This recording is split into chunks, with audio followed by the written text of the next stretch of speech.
하나님께서는 천지를 창조하시고 사람을 창조하셨습니다. 하나님으로 인해 인류의 역사가 시작되었습니다. 하나님께서 계시기에 사람들도 있을 수 있었습니다. 교회 또한 마찬가지입니다. 예수님께서 계시기에 구원받은 백성들이 있을 수 있었고, 구원받은 백성들의 모임인 교회도 있을 수 있었습니다. 그런데 교회의 근원을 예수님의 십자가 사건보다 훨씬 전인 태초로 생각해야 합니다. 왜냐하면 십자가는 이미 태초부터 예견된 사건이기 때문입니다. 아담과 하와를 창조하신 하나님께서는 선악과를 범할 것도 알고 계셨습니다. 선악과를 먹으면 영원한 죽음의 길을 걸을 것도 알고 계셨습니다.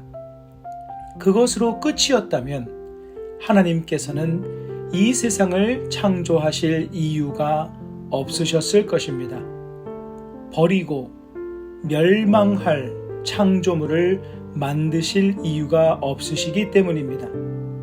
그러나 하나님께서는 인류가 죄악으로 타락하기 전부터 그들을 위한 구원과 회복의 계획을 준비해 두셨으니 그것이 바로 십자가입니다.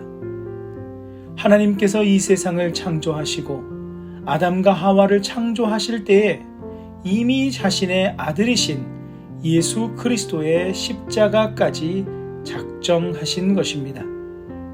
우리 모두는 태초부터 계획된 구원의 경륜의 은혜를 입은 사람들입니다. 고린도 교회에는 몇 가지 심각한 분쟁의 모습들이 있었는데 그중 만찬의 문제가 있었습니다. 이 만찬은 주님께서 십자가로 나아가시기 전에 제자들과 함께 나눴던 마지막 만찬과 같은 것이었습니다.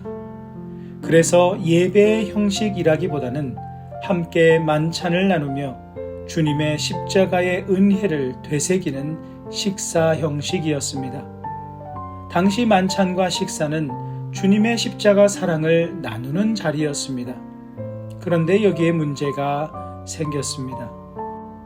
식사 형식의 만찬을 하다 보니 아직 만찬에 참여하지 않는 이들을 위한 음식을 남겨놓지 않음으로 인해 분쟁이 생기게 됩니다.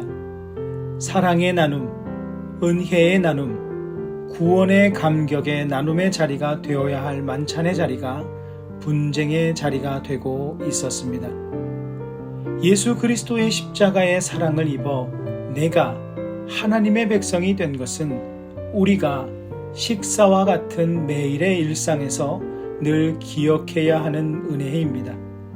그리고 그 은혜는 이 세상이 창조되기 전부터 예정된 사랑이었습니다.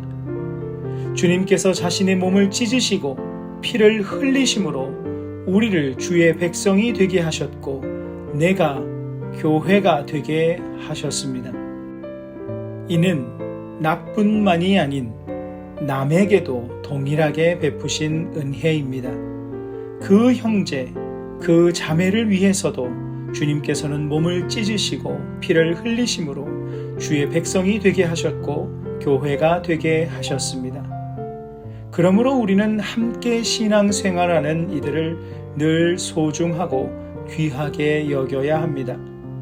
업신여기고 가볍게 여기는 것은 그를 위해 죽으신 예수님의 십자가의 사랑과 그를 위해 태초부터 예비하신 하나님의 은혜를 멸시하는 일입니다.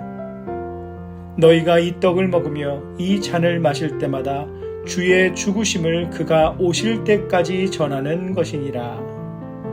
성찬식을 거행할 때마다 만찬과 식사를 함께 할 때마다 매일의 삶의 순간순간마다 우리 모두를 향한 하나님의 사랑이 나뿐 아니라 지금의 우리를 있게 했고 지금의 우리 공동체, 특별히 가정과 교회를 있게 하였음을 기억해야 합니다.